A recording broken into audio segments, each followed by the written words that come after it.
Welcome to Menetalk CRM. In this video, we'll show you how to change and manage the lead status view in Menetalk CRM. From the CRM dashboard, look to the left-hand menu and click on Pipeline. This is where you can create and manage pipelines to organize your leads more efficiently. To create a new pipeline, simply click on Add New Pipeline and give it a name that suits your workflow.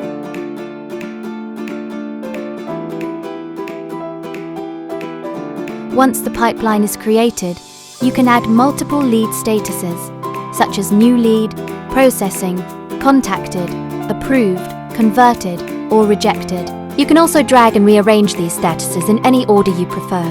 When you're done, don't forget to save your changes. Next, head over to the Leads section. Click on Show Filters, select your desired pipeline, and apply the filter. Now, you'll see only the leads associated with that specific pipeline. From here, you can easily update each lead status as it moves through your sales process.